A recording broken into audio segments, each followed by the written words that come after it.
I'm going to go through my presentation. I've left time at the end for questions, and I hope we can have kind of an interesting conversation. We live in interesting times when it comes to face recognition technology.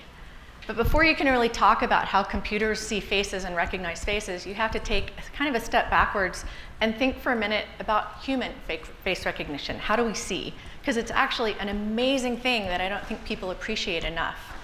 When a baby is in the womb, their eyes form, their eyes are closed while the retina is being formed. But as soon as the retina is done, they will start blinking. And if mom goes out into really bright sunlight, some of it can actually go through her stomach and the baby will start to practice seeing.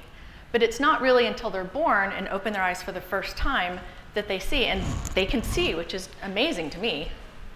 So this is what we think babies can see at birth. They can't focus. They can only see about 12 inches away. They don't have color vision yet. It takes about 6 more months for their vision to be fully developed. But at birth, a baby will prefer face shapes to non-shaped faces. So we already have an innate preference for people.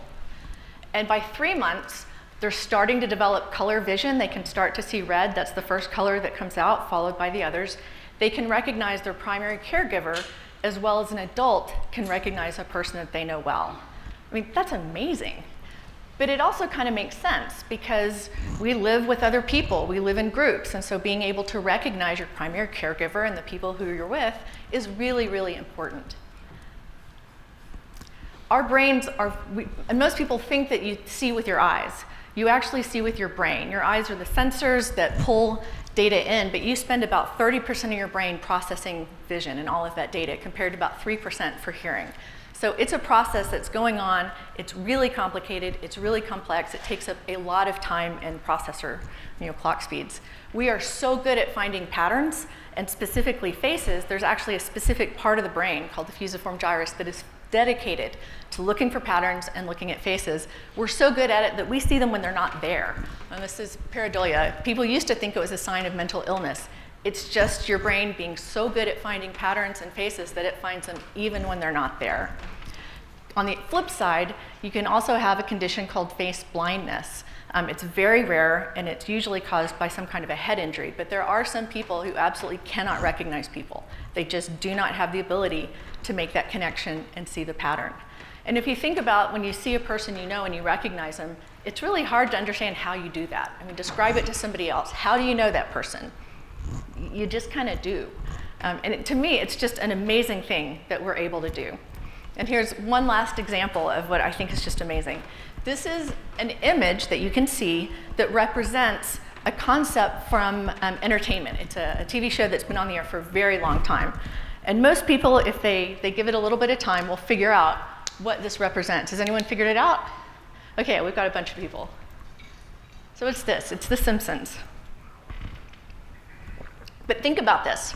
Your brain was able to get The Simpsons out of, I think, 8 colors and 15 pixels. I mean, clearly that wasn't there. Your brain made that up and figured it out, and computers can never do that. Our ability to see is amazing. We see in context, and we see with the history of all of our past experiences. One last thing. It's almost mean to bring this up.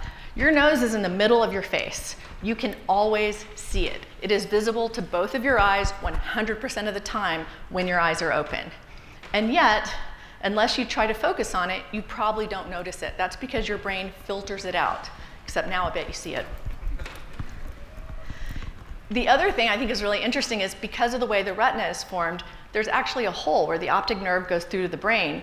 And so you have 2 big splotches in the middle of your, well, just off to the side of your field of view, where if there's a blind spot you absolutely cannot see. And yet you think you can see everything. That's because your brain is making stuff up and putting it in that gap. You can go online and Google blind spot test and get some things to see it. it's really kind of freaky to think, wow, I'm seeing things that aren't there. I literally cannot see that. My brain is making it up for me. There's also an online test for super recognizers. Some people are really bad at recognizing faces. It's just like most human skills, there's a bell curve. Some people aren't very good at it. Some people are really, really good at it. They're called super recognizers, and there's an online test you can take to see if you're one of them. And there's a couple of jobs that pay really well that are only for super recognizers, so it's worth checking out. So we're talking about really face recognition technology and human face recognition. And the thing I kind of want to point out is it's not 100%, and it never will be. Human face recognition isn't 100%. Here we have two celebrities who often get mistaken for each other, not the same person. On the other side, we have identical twins who frequently get mistaken for each other, not the same person. We've all had the experience of walking up to somebody and starting to talk to them and go, oh, I'm sorry, I thought you were someone else. Or what's worse, and what happens to me a lot, is somebody comes up and starts talking to you and you're thinking, oh God, I should know this person. Who is this person? Oh, it'll come to me. And maybe you get it, maybe you don't. But it's not something that's 100%. And we kind of want it to be, but it's just not. Human face recognition isn't 100%, and neither is it for machines. So the core concept for face recognition technology is we want to know, if I have a face, who is it? I mean, it's kind of a useful question, and something that has a lot of applications. But it's actually a very complicated sort of brute force process. Any kind of classification system has two steps. You have to enroll an image, put it into the database, and so you would take a picture. This is a picture taken with the cell phone. It's 1.9 megabytes, pretty big, relatively. And that goes into the database with name, attribute, whatever else you have. And then you'll give a probe image that'll go to the gallery and be compared to say, is this that person? But one of the things that we do with enrollment images is we convert them to something called templates. Templates just a long string of complicated numbers that uniquely represents that person. But in our case, in our system, the template's about 400 bytes, much, much smaller. And the key thing about templates is a template can never go back to a photograph or an identity. It's always just an encrypted number. And that's a security feature. It also helps things go faster, because if we had to deal with 2 megabyte images, we'd never get anything done. After you've enrolled somebody and you actually want to find them, you send the probe image and it looks to the database. The first thing it has to do is find the face. And it's a brute force, high computational system. They're scanning and they're looking for something that vaguely is face shaped. Once they find a face, they'll start comparing, they turn that into a template, compare them to find the match. There's two different kinds of things that we do that we call face recognition, and they're different in ways that are kind of important. One-to-one matching or verification, you're probably familiar with if you have an iPhone. You take the phone, you take a picture, you say, I am Mary, this is Mary's phone. Now if I want to unlock my phone, it takes one more picture, and it verifies that this picture matches the one on the phone. One-to-one matching, it's relatively simple. If I want to do identification, which is, here's a picture, who is this? Especially if you have a large gallery, a record, a database with 1 million records, it's computationally a much more difficult prospect, and it's much harder to get right. I don't think people appreciate sometimes that those two things are very, very different. So let's talk about errors in biometrics. I already said it's not 100%. We kind of like it to be, I take a test, I can look at an answer, and they can say you got it right or you got it wrong. But if I look at a person and I say that's Bob, there's always a little bit of a doubt because identity is probabilistic. So there's two kinds of errors. The first one, generally there's a couple of different names for it. I'm most comfortable with a false non-match. Two people are the same person. The system has incorrectly said this is not a match. It is a false non-match. The other kind of error is a false match. Two different people, the system incorrectly says they're the same person. Now, most of these technologies have their roots in law enforcement applications, actually in fingerprint sensors. Back in the 60s, when you needed to go find out if somebody was in a criminal database, they had warehouse-sized rooms with rows and rows of filing cabinets full of fingerprint cards on paper where somebody had been inked and printed. And they had what was called the Henry classification system, where each fingerprint had 5 different types, and there were other ways to classify it. So you would look at the latent print, very carefully trained for forensics examiners, and they could immediately figure out the classification type. So that was 1 and 5. We don't have to look at the 4/5 of the filing cabinets that for the other types. There were some other things to reduce the problem set, but then they would literally sit down, drawer by drawer, card by card, manually compare the latent print to this card. Nope, go on to the next one. It could take months to find a match. And so they started looking for systems that could do this. And because they didn't really trust machines, and because they didn't really want machines to make matches, they designed them so that the computer really doesn't do the matching. It culls through the data set, eliminating things that absolutely cannot be matches, and then they're designed to give the best 20 candidates to a human examiner who will sit down and review them. Even if there's nothing in the database that's remotely close, it will find the best 20 and put them in there. But how do you know if it's a match or not? So you have to set a threshold. And again, this is all probabilistic and conditional probability. So at some point above which we think, okay, these two scores are so similar, it's a match. If they're so far apart, we're absolutely certain it's not a match. And this is a complicated area that I'm kind of simplifying. But remember, you have these two kinds of errors. They're inversely proportional. So I can actually tune my system, I can tune my algorithm to favor one or the other. So you might think that you would set your threshold right in the middle, where you get the lowest of both kinds of errors. But in practice, that rarely happens. So for example, in law enforcement, they're very, very concerned about missing a match. If there's a possible match, they want a human to review it. And so they tune them so they see every possible match. And that means they get a lot of false matches, a lot of things they have to look at that probably could never be a match. Just on the flip side, a lot of theme parks, Disney, Universal Studios, a lot of these large places, they use biometrics for their season pass holders. So they can just walk in and have a nice experience. They do just the exact opposite, because the odds that somebody is going to go into the line that's specifically for season pass holders without being a season pass holder is kind of low. It's well marked. You don't want to get caught. The fact that the system might accidentally mistaken that person for a true season pass holder and let them in is further still into, tiny, tiny, tiny. But the cost of annoying one of your best customers by making them present their biometric multiple times, it's very expensive. So they actually tune them quite the opposite. They make them a lot looser. It's easier to make a match. And okay, maybe once in 100 years they let the wrong person in, but oh well, I lost the fare for that one day's ticket. It's not a big deal. Really, what you need to understand is that depending on your use case, you need to tune these things differently, and there's no one right answer. It really just kind of depends. What are you doing with his identity? How important is it if you get it wrong? How important is it that you get it right? So let's talk about accuracy in biometrics or face. This has been in the news a lot, and there's a lot of misinformation, and there's a lot of things that I think really need to be talked about. So this is actually my co-founder. These two photographs were taken 10 years apart. He started running and lost 60 pounds. These both match just fine. It's not a problem at all.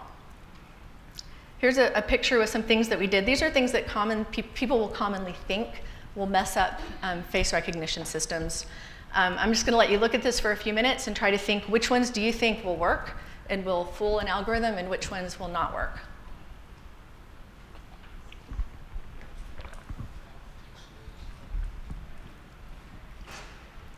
So all the ones across the top are fine.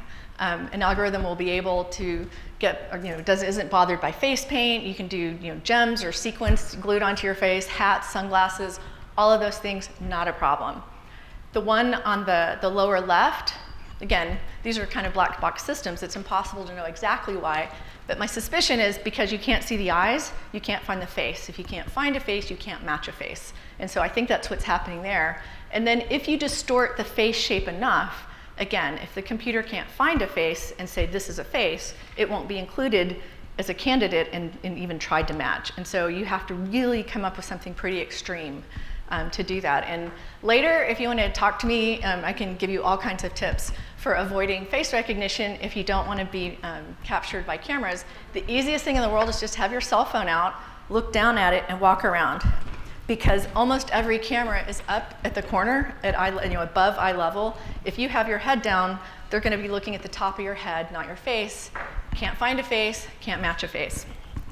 You don't really need anything super complicated. It's that easy. So one of the things I've seen in the news a lot, and it's kind of upsetting to me because I really respect the ACLU. I admire them. I think they do really, really good work. But they've been fighting against face recognition in a way that I think is really, it's just factually wrong. So they would take a picture of a politician or a celebrity or an athlete, and they would compare it to the mugshot database and say, look, we have 20 matches and they're all wrong. These systems are terrible. Remember what I told you earlier, they're designed to do that on purpose. You could give a picture of a cantaloupe to and have it matched against a mugshot full of criminals, and it will give you the 20 criminals that the algorithm thinks look the most like a cantaloupe. And that's okay, because the next step is a human will be given this list of candidates. They will one by one, they're trained and they have really detailed ways of doing this, and they will establish this person is not a cantaloupe and move on. The system is designed to work that way. So I think it's a little unfair to say, oh, they're highly inaccurate because they're coming up with false matches. Of course they are. They're designed to do that.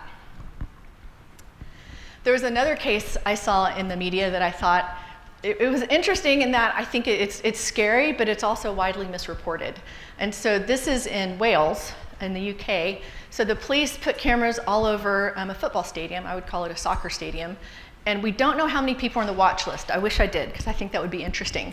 But there were about 170,000 people in the crowd, and they had multiple cameras, so they were presumably able to take pictures of all of them. And they searched them against this candidate list, watch list, which again, we don't know how many people, we don't know the quality. There's a lot of things that you really need to know that we don't know. And they came up with about 2,500 candidate matches. And out of those, when a human reviewed them, only 173 of them were actual criminals who were detained, and they did whatever they did because they're the police. Now, when this was reported in the media, they said, out of these 2,300, only 170 were real. This is terrible. It's a 29% error rate. These are terrible systems. They don't work. Well, again, the police were out there going, we caught 173 bad guys. This is awesome. We didn't even have to do very much. And I think the truth is somewhere in the middle. We're going to talk in a minute about conditional probability and the difficulty of doing mass surveillance, but just by its nature, mass surveillance is always going to have a high rate of false matches. And so can you say, is this terrible or is this great? I don't know, but I think you have to at least consider the experience of the, 2,000 people who went to go see a soccer game and had somebody tap them on the shoulder, and there's a police officer going, hey, can I see your ID? What's going on? They were seen in public by their friends as being questioned by the police. That would be terrifying. I would be very, very frightened. I would not like that experience. I wouldn't want my friends seeing that. And so to really decide if this is a good deal or not, you really have to also consider the harm you're doing when you're finding false matches, and think about that as well. If those 173 people were master villains from a Bond movie who were about to go destroy entire cities, okay, you might be able to convince me that that was a reasonable thing to do. I suspect these are actually more like to be 173 people who had overdue parking tickets, in which case this is not a reasonable thing to do. But the key thing is, I don't think police should be making these decisions. They're human beings. Of course they're going to want to use any tool that makes their job easier. I mean, I like to use all of the tools that make my job easier, but they shouldn't be making that decision. Other people should be making that decision, and there should be restrictions. And we have sort of precedents for this. In, what year was it? Recently, it was 2013. GPS location trackers started to get cheap, and they were inexpensive and small enough that you could just put them on cars pretty easily and then track the location of these people. And the police started using them. Nobody gave them permission, they didn't ask for permission, it's just new technology that helps them do their job. And they did for a while until it was contested in court. And what the lawyer said is, this is unreasonable search, it's unconstitutional. And the police said, well, we have detectives, and when we suspect somebody of a crime, we sometimes follow them.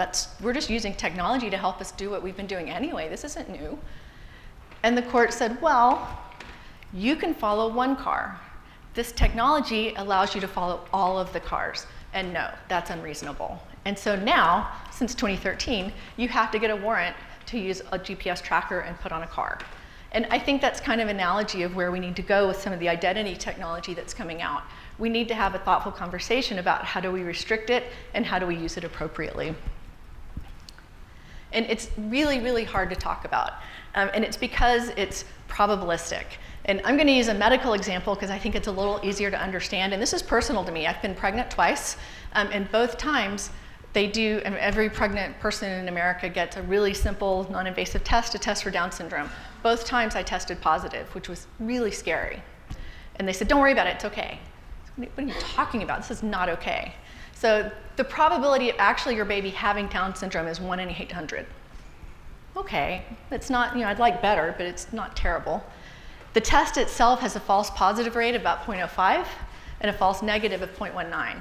Again, hard to really understand what that means, but remember, we're talking about something that's super rare. If you test positive, there's a 2% chance that your baby actually has Down syndrome. I mean, that sounds crazy, but that's actually how the math all works out. And it's because, I mean, a test that's 99% accurate is going to be wrong 1% of the time. And if you're testing something for something that is much more rare than 1%, just the errors of the test are going to completely overwhelm the numbers of actual cases. And since you know that, you can choose to use this test in a certain way. And so this is a screening test. And after this, they ask you, okay, we have other tests that are more expensive, they're more invasive, they're more difficult. Do you want to do that? And then you can go get a test that will actually tell you, if your baby is healthy or not. But this was a terrifying experience to me as a first-time mother, and it was completely non-intuitive. She tested positive. Clearly, my baby has Down syndrome. No, it's only a 2% chance. But the analogy in face recognition is when we start using it for mass surveillance. If you're looking for something that's rare, and criminals are rare. I mean, people can talk about how this society is declining and everything's terrible, but actually crime is going down. Things are getting better. And so in general, criminals are very, very, very rare. So the likelihood that you're going to encounter one if you're filming large sums of people is much, much smaller than the accuracy of any kind of face recognition system, even really good ones. And so if you use it on large crowds of people looking for something that's rare, you are always going to be overwhelmed by false positives. So let's talk a little bit. We're going to transition to privacy laws, because I think we've made some good inroads, but I don't think we're quite all the way there. And there's still a lot of really bad information out. So this, I think, is really kind of scary. If the states in navy blue send their driver's license pictures to the federal government to be included in a face database. So Texas, you're already in there. We think about 50% of Americans are already in a database that the federal government has put together. The gray states do not. The blue ones will only send mugshots or limited amounts of data. But to some extent, your data is out there. Not just your face, but all kinds of information. So all of the privacy laws are really talking about identity technology, and it's important to realize that when we're talking about face recognition, that's one identity technology. There are lots. And if you're worried about mass surveillance, if you're worried about privacy law, you need to be worried about all of them. Current technology can do iris recognition. Iris is the colored ring around the pupil of your eye from 6 to 10 feet away. Without you doing anything. If you have your hands visible, you can get fingerprints, again, from at least 6 to 10 feet away. There's sensors that are just glass. You can just wave your hand over and at full speed get fingerprints. Faces, obviously, they have, can get a face image from very, very far away. But those are the really common modalities, but there's others. The way you walk. That is a unique human characteristic, and that can be recorded and used to identify you. We don't really do retina anymore, and we used to, and you'll see that in movies still. To collect a retina enrollment, you had to shine really bright lights into the back of people's eyes. It was painful. People didn't like doing it, and then to match, you had to do it again. And so, not a popular modality. Voice, gait, the way you type, and there's even an ear biometric. All of them are identification, and so all of them need to be considered if you're thinking about privacy. So GDPR is sort of the big privacy law that everybody's been talking about recently. It doesn't really apply to us here unless you have to either be operating from in the EU or working with people who are in the EU. So maybe it does, it kind of depends. But I like the sort of template that it is set, and we're seeing other people move in that direction. It's really common sense. Before you collect identity information, you have to have a reason, a business reason. You can't be collecting data just, for fun. You have to have informed consent, and it has to be real consent. It can't be a long list of fine print that they just click on OK. They have to specifically be asked, this is the data we're collecting, I'm informing you, is that OK? They consent. And if it's not required for the business use, it has to be optional. They have the right of access and erasure, which means at any time they can ask you, what data do you have on me? And you have to be able to answer that question pretty quickly. And they have the right to be forgotten or the right to have their data erased, again, in certain circumstances. You have to have an EU representative physically in the EU available to answer questions and to talk about any questions they may have, handle the right of access and erasure. And then the big thing is data breach, you have to be notified within 72 hours unless it's encrypted. If the data that was breached was encrypted such that it can't be used for anything, you don't have to notify them. So Illinois has, I think, the most interesting privacy law. Raise your hand if you've heard of PIPA. Okay, a couple people. The thing that makes it really unique, it has a right for private action, meaning if you as an individual can sue the company if they have violated this law. And given that it passed in 2008, and I don't think anyone actually noticed until like 3 years ago, there have been a lot of violations. The law basically says you have to get written release that says this is what you're collecting, why, and how long we're going to retain it. This next one, you have to have a public written retention policy, and that's another one that's gotten a lot of companies in trouble. They would have a retention policy, but they didn't make it public. That's a violation. There is really this was written with the intention of, they were worried about time clocks, biometric time clocks. And there are companies where they had people going into work, biometric is collected, leave at the end of the day, biometric is collected for years. Every single one of those collections is a violation, and it's worth $2,500.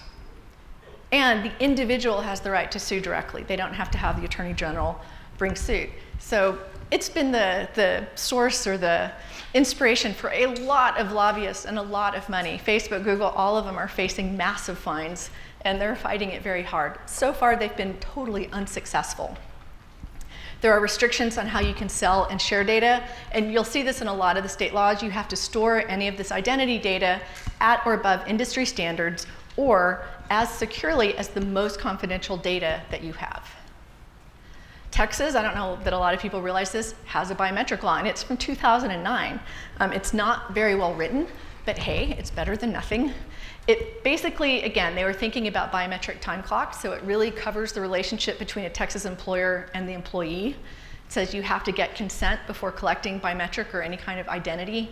You have to give them, inform them what you're collecting and why. They have to consent explicitly. You have to tell them if you have any plans to sell, lease, or disclose the data.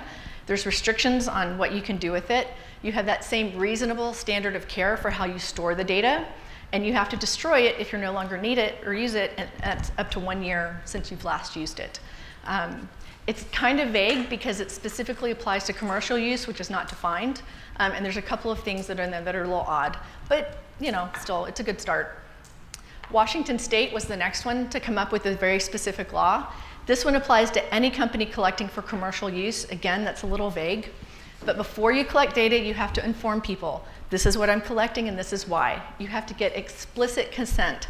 And again, that's defined as, I didn't just glance through terms and service and click OK. You had to explicitly ask me, and I said it was OK in a way that was unmistakable. You can't sell, lease, or share the data without telling them. There's restrictions there. That same reasonable care standard for storage, and again, destroy when it's not in use anymore. So again, you're starting to see some similarities between all of these laws. California is the big one. It actually doesn't go into effect until January, and it's still in play. I think until just a couple of weeks ago, they still had 6 amendments, and so we weren't entirely sure how this was all going to shake out. It applies to any company with over 25 million in annual gross revenue, more than 50% of their revenue comes from personal data, or they sell more than 50,000 data points, Facebook. Before you collect data, you have to say what is being collected. You can't retain it if it's a one-time transaction. In other words, if you don't need to retain it for a business use, you can't. And then we start to see very similar things. Disclose and sell, lease, or share data, you have to tell them, you have to get their permission. You have to update the privacy policy every 12 months, and that has to be published in a way that can be verified. That's going to trip some people up, I promise you. And then customers have to have 2 ways to request their data to be deleted. It can be a a phone number and a website link. It could be, I don't know, probably a billboard and something else, but there have to be 2 ways, and that's another thing that's going to trip up some people, I think. The other one, I'm trying to remember, so they have a very sort of arcane description of like what concerns, what is a transaction. And so effectively, this is going to apply to a lot of people. Again, not until January. It's going to take a while to kind of shake out how this all works, but it's going to be interesting. Massachusetts has some proposed things that they're doing. They're going to have specific fines for each violation. It's very well supported. A lot of people in Massachusetts want a moratorium on all of it for government use. Again, people in general tend to be concerned about what the government is going to do with it. They're worried about living in a Black Mirror episode or having Big Brother over us now. Sure, I don't know that anyone who's for that, but that's something we absolutely need to be careful about. But that has not passed. There's a lot of other people who are proposing laws or beginning to propose laws or talking about it. All of them kind of follow that same format that you've seen. They have different determinations of what's personally identifiable information, and the New York and Maryland both have bills that are in committee now. And again, once the bill passed, and we're seeing this with GDPR, it's great that it passed, but there's still a lot of things that are vague. We don't really understand exactly what's required. We're going to have to go through court, have precedents set, get a general understanding of exactly what this all means, and it's going to be years before this is all worked out. Sorry. So just a summary, if you're going to be working with face, any kind of identity information, face, fingerprint, and iris are the common modalities, this is really kind of common sense. Only collect the information that you need to do whatever it is that you're doing.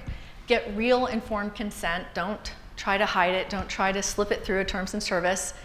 Actually, ask people, and if it's not required, you have to give them an option. Only retain data if you need it. Use best practices for storing that data, and then review, and I think right now the community kind of recommends every 6 months, review your policies, review your data, make sure we haven't had something change, some new data's come in, we haven't paid attention to it, it's not being protected the way it needs to be. But all of this is really common sense. I don't think any of this is onerous or difficult. Yeah, templates are similar to a hash. They're not a hash because you don't go to the same template every single time. You go to a very, very, very, very similar template, which is where the probabilistic, conditional probability comes in. So, but that's effectively what templates are doing. Again, it's similar to a hash, but it's not literally a hash, right? And that is effectively what we want to be really careful about. But I think the risk, it's a little overstated, but it's something that we need to be really, really careful about. Because of what I was saying with the conditional probability, it's really actually difficult to do this sort of Black Mirror-esque, everybody's being watched. I mean, there's so many false positives that it's like all of the data that we have that we don't actually look at. It's easy to collect it. It's hard to actually get anything actionable out of it. If you literally were collecting data on every person, there's no way we can process all that data or make any kind of decision based on it. So the risk isn't as high as people fear. And when you see every new technology that comes out, there is some amount of, okay, hang on, what's going on? It's the end of the world. It's the end of privacy. This is bad. And then we adapt. We come up with best practices. We come up with laws. We come up with regulations and ways of using the technology that's controlled. And we haven't done that yet. We don't yet know, does it require a warrant? Or maybe there's really no way to do this with a warrant. The police they just can't do it. I personally think that all of these identity systems should be opt-in and voluntary. If you are opting in and you choose to do it and you have an option, it's hard to see how that could really go badly. I'm a member of the TSA program because when I fly, I don't want to take my shoes off.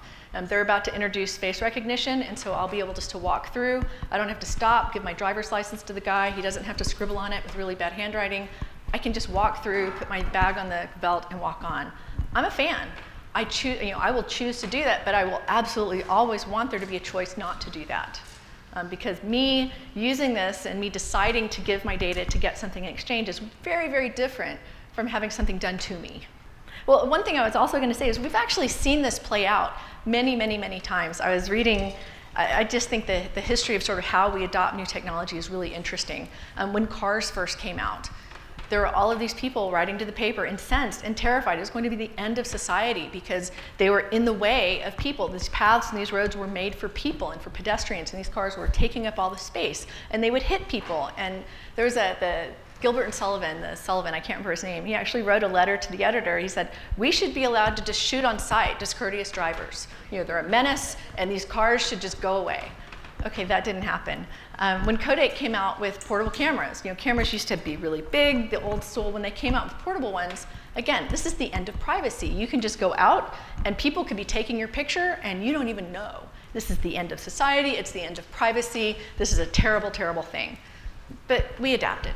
And we now really don't have that much concern with digital cameras. My favorite one is in the 70s. There's a whole series of books. Again, it's the end of privacy. It's the end of society. The sky is falling. And this is in the 70s. So can anyone guess what technology was being introduced that introduced such fear? It was the relational database. Because until then, data was siloed. And you kind of, the left hand didn't know what the right hand was doing. And there's some advantages to that. Now there's going to be one global database where everything about you is there. The government's going to know. They're going to be tracking you from birth to grave.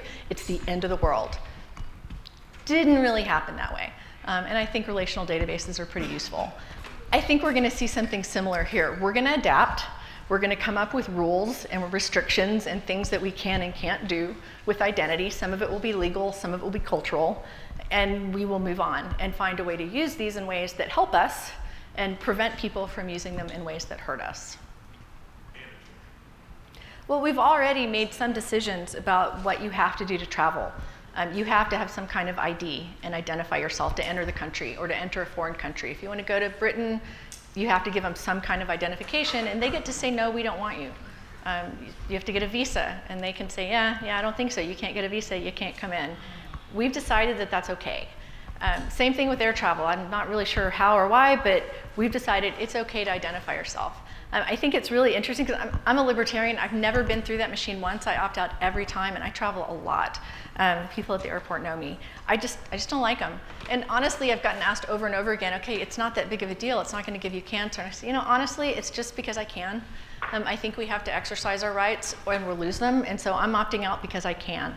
But having said that, when they started doing face recognition at the port of entry at Dulles, the Washington, D.C. airport, in the first week, they found 3 people with fake passports coming in from foreign countries into the United States who had passports that resembled them but were not them. And then they had a separate set of documentations hidden in a secret pocket in their bag.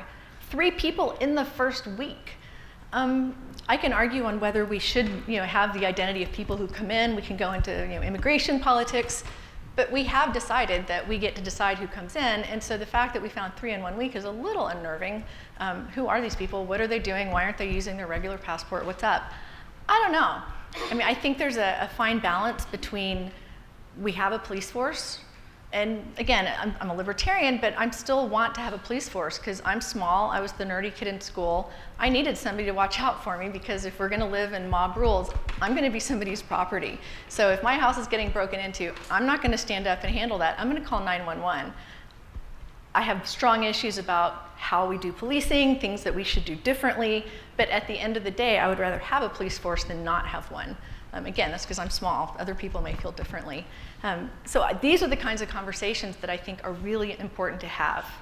If it's to be truly opt-in and voluntary, that can't be lip service. It has to truly be opt-in and voluntary. It may be a pain to opt out at the TSA, if I'm not because TSA, you don't have to go through those machines, which is one of the reasons I joined the program. But if occasionally I don't, they don't print it on my boarding pass, I have a choice. I can just go through the machine if I want to that one time, or I can opt out. As long as that's a real choice, then it's a real choice. But the only reason we'll get to keep that as a real choice is if people use it, and people take advantage of that and actually don't. And right now, the non-TSA line is always longer than the TSA line. It costs money, it's a pain, you have to go give them your identification, you have to go register. It's kind of difficult, so I don't think, at least right now anyway, that's my biggest concern. I don't think that a machine can have bias. It's an algorithm. But machines are built by people, and people absolutely have bias. We build them to do a task, and that task was built on how a person thinks that task should be done.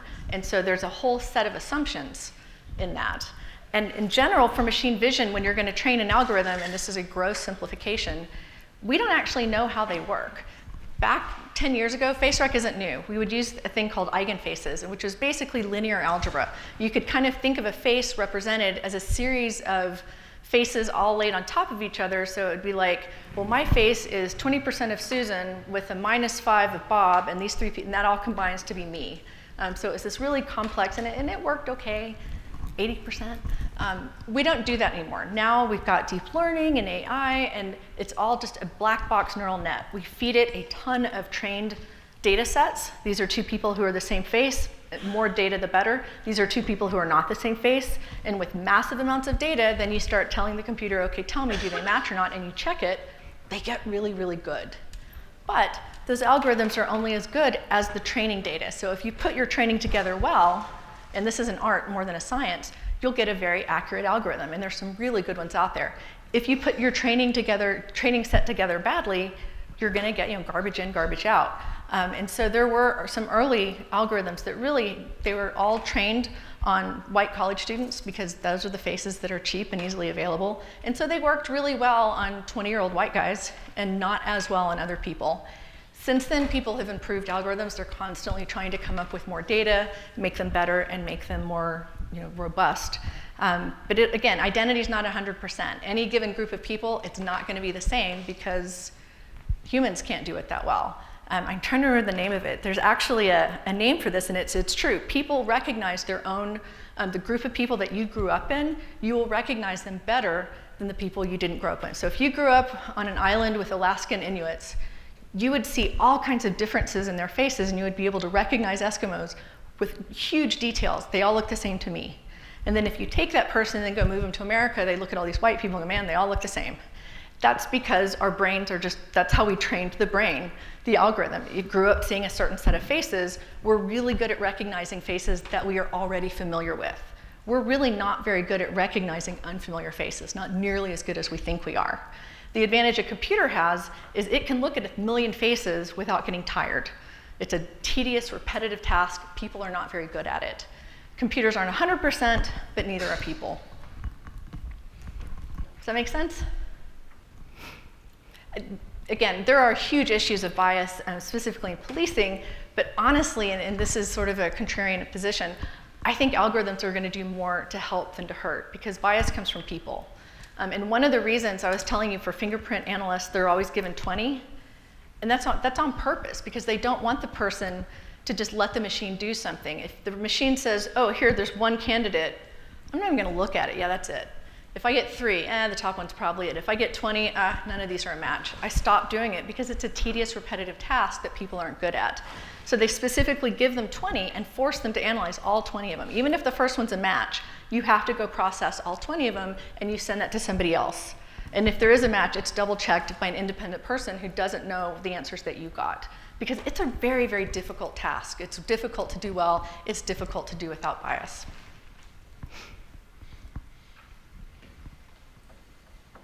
Okay, well, if there's no other questions, thank you. It's been a pleasure to come here today.